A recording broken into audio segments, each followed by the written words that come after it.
Selamat datang kembali di channel Burnet Trader. Di video kali ini saya akan menganalisa untuk perkembangan pergerakan saham-saham sektor finance, bank-bank second liner. Yang pertama ada BJTM, kedua BJBR, ketiga BRIS, keempat Agro, kelima BBKP, keenam BNGA, ketujuh PNBS, kedelapan PNLF, kesembilan Penin, kesepuluh PNBN, dan terakhir Jevit. Langsung saja ke saham pertama ada BJTM yang ditutup di harga 675, terkoreksi 6,25%. Kalau dia transaksi asing, net sell. Kalau dilihat dari broker summary-nya memang ada sedikit masih distribusi. Langsung saja ke teknikalnya. Untuk BJTM masih sama gambarannya ya, sekitaran 665 670 dividend trap-nya, dan sekarang dia di area 675, tapi kelihatan saat dividend trap volume masih makin meningkat, berarti ada buying power di bawah. Mungkin nggak dia naik, masih peluang bisa naik, tapi kalau untuk ke 720 sih susah dalam waktu dekat loh ya. Maksimal kalaupun jalan ini bisa 710 700 nih aja maksimalnya, dan kondisi seperti ini gambarannya sepertinya masih sama. Dia akan menjaga supportnya semenjak Oktober 2002 atau bahkan dari semenjak Juli 2021. Buruk-buruknya di bawah 65 sampai 650. Nah, ini area konsolidasi. Dan tektok-tektok area ini dan bahkan mungkin langsung naik. Jadi seperti itu untuk BJTM. Kondisi seperti ini lebih baik wait and see dulu. Kalau Bapak Ibu yang punya dari atas, ya bisa average down, cicil aja dulu. Kalaupun dia koreksi besok Selasa, tambah lagi di bawah aja. Kalau untuk mencapai harga dividen tutupannya ini agak susah, karena yang di tahun lalu aja belum ketutup. Dan sangat hati-hati kalau sampai dia membentuk lower low baru di bawah 650, bisa turun lebih dalam. Jadi kalau mau aman memang BJTM itu harus balik ke atas 680 700. Area atas ini. Area ini ya harus balik ke atas itu untuk BJTM. Kalau dilihat dari time frame weekly-nya, ya memang ada buangan besar karena ya dividend trap dan volume meningkat. Tapi volume meningkat itu karena ada buying power di bawah nih. Kelihatan kan ada akum di atas terus dibuang. Bisa jadi ini skenario-nya tetap nanti 1-2 bulan ke depan atau 3 bulan ke depan bisa ditutup gap-nya ini. Ya, karena masih kuat kayaknya untuk BJTM menutup gapnya, tapi perlu waktu mungkin 3 bulanan lah, ketutup juga nanti. Semoga ya untuk BJTM karena volume meningkat. Waktu dulu juga volume meningkat terus, tapi sayangnya terus turun ya. Nah, ini volume meningkat signifikan nih, lebih besar dari volume saat Maret dividen tahun lalu. Kelihatan ya, tapi ya tetap level psikologisnya 650, jangan turun dari itu. Kalau turun dari itu ya turun lebih dalam untuk BJTM. Jadi seperti itu untuk BJTM. Sabar-sabar aja lah, yang kalau dapat dividen ya tinggal average down aja untuk ngumpulin harga bawah biar nanti bisa dapat capital gain mungkin di 2-3 bulan ke depan. Tapi ini semuanya disclaimer on. Seperti itu untuk BJTM. Langsung saja ke saham selanjutnya. Ada BJBR yang ditutup di harga 1255, terkoreksi 0,79%. Kalau dia transaksi asing, net buy. Kalau dia bakar sebenarnya BJBR didistribusi. Langsung saja ke teknikalnya. BJBR juga sepertinya belum saatnya naik. Kalaupun naik, dia itu akan kepentok di area 1320 area ini. Nah, ini akan kepentok di sini dia. Untuk nutup gapnya sepertinya belum. Tahun lalu juga belum ditutup gap dividennya.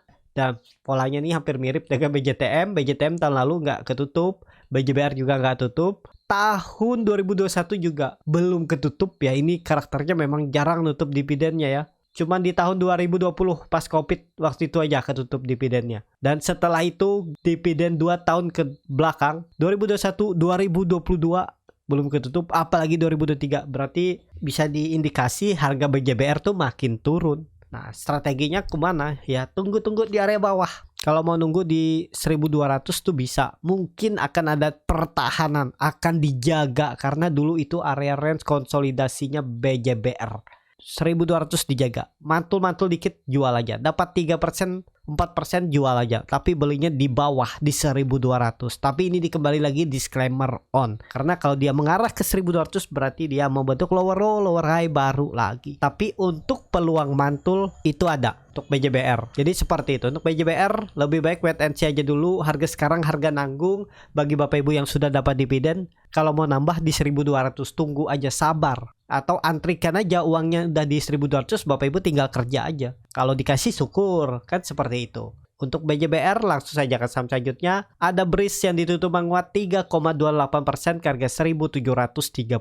Kalau dia transaksi asing net buy. Kalau dia bakal sebenarnya BRIS diakumulasi walaupun tipis. Langsung saja ke teknikalnya, Breeze mantul dari area 1600 atau 1700 support minornya. Memang kalau support kuatnya itu 1600, itu yang harus dijaga. Tapi udah keburu mantul ya, dan dia membentuk candle bullish angle pink, tutupannya juga di harga tertingginya.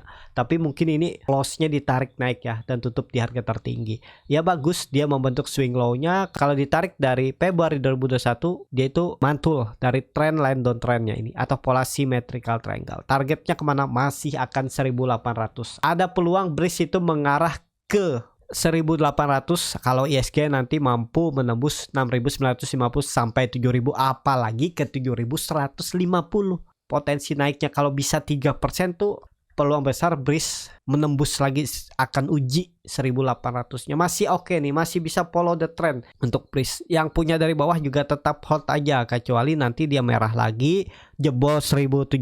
Kalau menurut saya stop loss aja dulu. Misalnya Selasa besok dia turun dari 1700, TP aja dulu harga bawah. Ya, apalagi yang mepet cuman profit 6%, 5%, mending TP dulu. Kalau misalnya koreksi 2%-an atau 3%-an hari Selasa. Harus hijau langsung. Breeze juga hari Selasa. Kalau di time frame weekly-nya juga candlenya doji, ekornya panjang, volume meningkat. Semestinya ada candle rebound, harus rebound, nggak boleh merah lagi. Apalagi tutup di bawah 1700 untuk Breeze seminggu ke depan. Seperti itu untuk Breeze. Langsung saja ke saham selanjutnya. Ada Agro yang ditutup menguat 5,44% ke harga 426.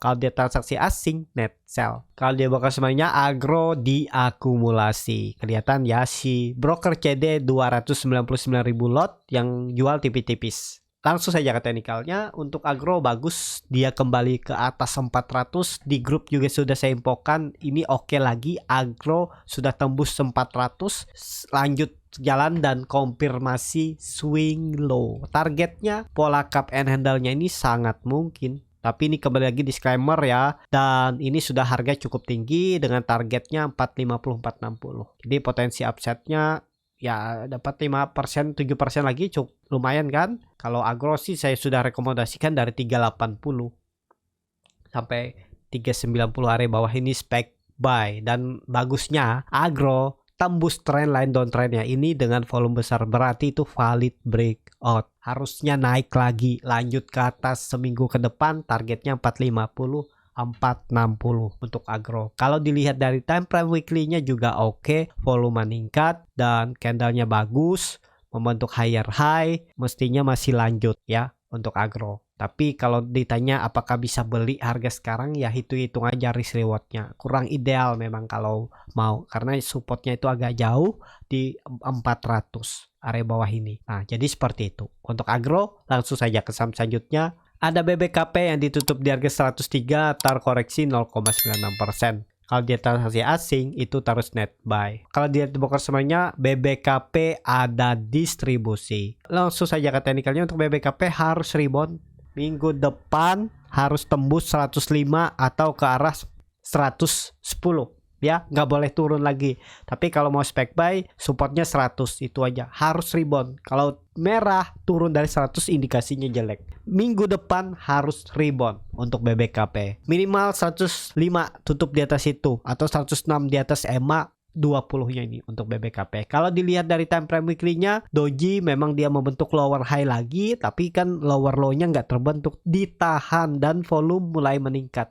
Mestinya ada candle hijau BBKP minggu depan, rebound. Tapi ini kembali lagi disclaimer on. Seperti itu untuk BBKP. Menarik untuk BBKP kalau dilihat dari candle bulanannya, hammer terbalik, tapi koreksinya volumenya makin kecil. Mestinya ada teknika rebound, ada candle, ada satu candle perlawanan. Mestinya candle hijau BBKP di Mei. Ya, semoga market mendukung, market nggak ada sell on Mei.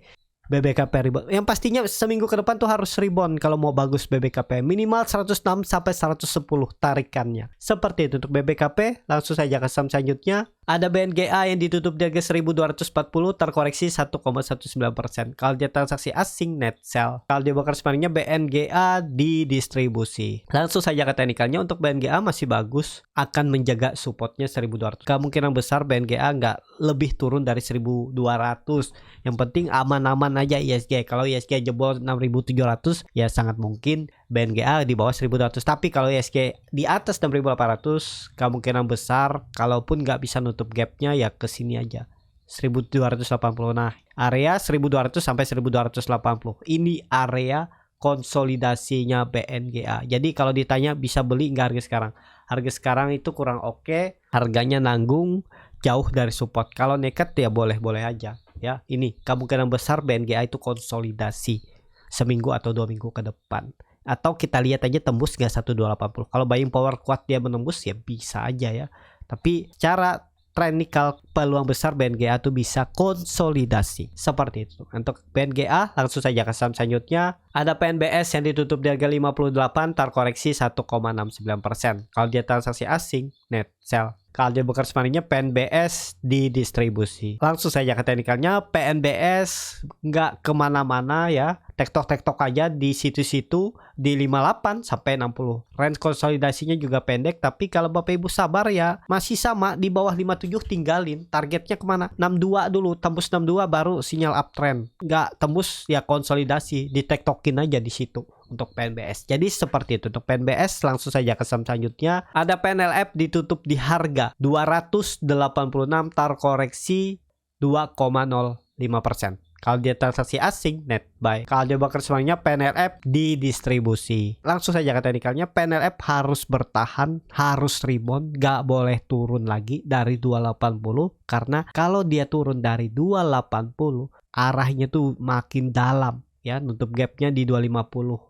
Ini ada gap. Nah, ke situ arahnya. Jadi dari 280 ke 250, 2640 itu kan terlalu dalam. Pokoknya kalau Bapak Ibu ada beli di 280, tutup di bawah 280, tinggalin aja dulu.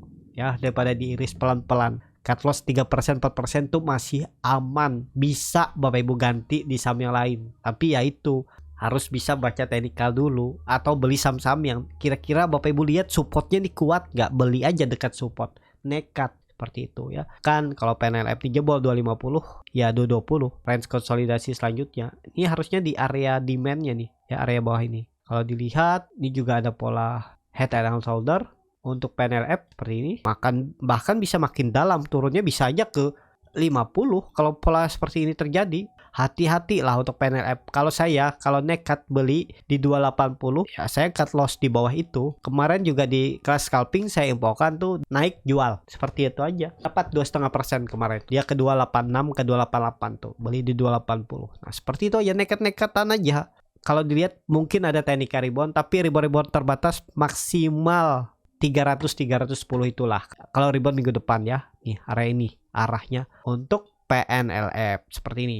Jadi seperti itu aja untuk PNLF. Langsung saja ke saham selanjutnya. Ada Penin yang ditutup di harga 1030 menguat 3%. Kalau dia transaksi asing net buy. Kalau dia bukan sebenarnya Penin sedikit ada distribusi. Langsung saja ke teknikalnya. Penin ada candle bullish engulfing atau candle inside bar. Ada peluang teknik rebound lagi, lanjut rebound. Targetnya 1080-1100 itu aja dulu ya. Untuk reversal belum, maksimal sini. Terus kepentok lagi itu pun kalau naik. Kayak seperti itu, nekat aja. Kalau dia di level psikologisnya 1000 nih, nekat beli. Seperti itu aja, jangan takut. Apalagi dekat-dekat tutupan dia tiba-tiba ada candle ekor dari bawah, ya udah nekat aja. Berarti itu kan ada sinyal buying power. Besok bisa jualan, balik Kamis, Jumat bisa jualan kan. Seperti itu, cari profitnya nggak usah tinggi. Jangan banyak berharap tinggi di saham lagi downtrend. Dapat 3-5% tuh udah bagus loh. Apalagi cepet dapatnya sehari, 2 hari atau 3 hari kan lumayan. Siapa ngasih? Kalau mencari profit 100% itu perlu waktu, 20% juga perlu waktu, dan di situ akan diganggu psikologis Bapak Ibu ya. Naik turun sahamnya seperti itu. Kecuali Bapak Ibu memang sudah lihat teknikalnya, lihat fundamentalnya, tahu harga wajarnya, dan sabar ya, biar aja dia naik turun seperti itu ya. Tapi kalau Bapak Ibu yang nggak sabaran ya coba fokus aja di 3-5% dulu. Setiap trading fokus dapat jual. Kalau cut loss ya cut loss segitu juga, 3-5%. Udah risk lewat 1:1 itu nggak masalah. Yang penting itu udah trading plannya oke, win rate-nya oke, ya harusnya bisa tetap pertumbuhan portofolio tuh ada. Seperti itu. Untuk Penin langsung saja ke saham selanjutnya. Ada PNBN yang malah ditutup ARB lagi ke harga 1105. Kalau dia transaksi asing net buy. Kalau dia bakal sebenarnya PNBN di distribusi. Langsung saja ke teknikalnya, PNBN ya masih sama gambaran saya, ya ini ada peluang mantul. Kalau ARB sekali lagi ada peluang bangun ya, karena dekat-dekat 1000, nekat aja tuh. Tapi ini disclaimer ya, karena saham downtrend resikonya lebih besar, dan kebetulan di ARB-nya sekali lagi di 1020 1000 itu ada neckline. Dulunya itu resisten kuat, double bottom, dan akhirnya mantul. Bisa diperhatikan PNBN untuk Selasa dan Rabu. Tapi kembali lagi ini disclaimer on. Keputusan jual beli di tanggal masing-masing. Seperti itu untuk PNBN. Langsung saja ke saham terakhir. Ada Cepin yang ditutup di harga 402, terkoreksi 1,95%. Kalau dia transaksi asing, net buy. Kalau dibongkar semuanya, Cepin di distribusi. Langsung saja ke teknikalnya, Cepin bagus. Ini kelihatan volume meningkat. Ini nih valid breakout-nya nih. Targetnya kalau menurut saya sih bisa ke 460 bahkan ya, kalau pola cup and handle-nya nih sempurna terkonfirmasi 480 500, kita targetkan 500 perubahan fraksi harga nih. Cepin juga sudah turun dalam ya, semenjak 12 tahun yang lalu dia pernah di 830 dan resisten kuatnya itu di 460 tuh resisten kuat ke situ arahnya. Jadi masih ada potensi up ya. Kelihatan ya, Bapak Ibu bisa perhatikan ya, 476 tuh. Jadi pakai ini aja. Ada peluang ke arah 480 sampai 500. Harga sekarang juga baru awal, mestinya siap-siap lanjut ke atas. Kalau Cepin sudah saya rekomendasikan dari bawah ya, dari 350 360 ini. Udah lumayan profitnya, udah follow the trend lah. Mau kemana pun ikut aja selama di atas 400. Itu aja untuk Cepin. Kalau dilihat dari time frame weekly-nya juga oke. Dia itu berhasil breakout dengan volume besar, mestinya lanjut 450 minimal 460 itu bisa. Kalau dilihat dari candle monthly-nya juga bagus, dia breakout juga dengan volume besar, walaupun lebih kecil dari volume sebelumnya, tapi nggak masalah, harusnya lanjut ke atas untuk Cepin. Seperti itu untuk Cepin. Cukup sampai di sini video kali ini. Terima kasih untuk Bapak Ibu dan teman-teman yang sudah menonton video ini sampai selesai. Apabila channel Borneo Trader ini bermanfaat dan bisa menjadi bahan pertimbangan Bapak Ibu dalam membeli, menyimpan dan menjual sahamnya, bisa klik tombol subscribe dan nyalakan lonceng notifikasi. Ada kritik, saran ataupun pertanyaan bisa langsung tinggalkan di kolom komentar. Dan bagi Bapak Ibu dan teman-teman yang baru belajar trading, masih bingung memilih saham, bingung membuat trading plan, bisa join trading bersama Borneo Trader. Nanti dipilihkan saham-sahamnya dan dibuatkan trading plan-nya beserta chatnya dan juga free konsultasi portofolio. Ada kritik, saran ataupun pertanyaan bisa langsung tinggalkan di kolom komentar. Dan bagi Bapak Ibu dan teman-teman yang baru belajar trading, masih bingung memilih saham, bingung membuat trading plan, bisa join trading bersama Borneo Trader. Nanti dipilihkan saham-sahamnya dan dibuatkan trading plan-nya beserta chatnya dan juga free konsultasi portofolio. Kalau tertarik, DM Instagram Borneo Trader. Sampai ketemu, tetap semangat dan semoga bisa terus cuan.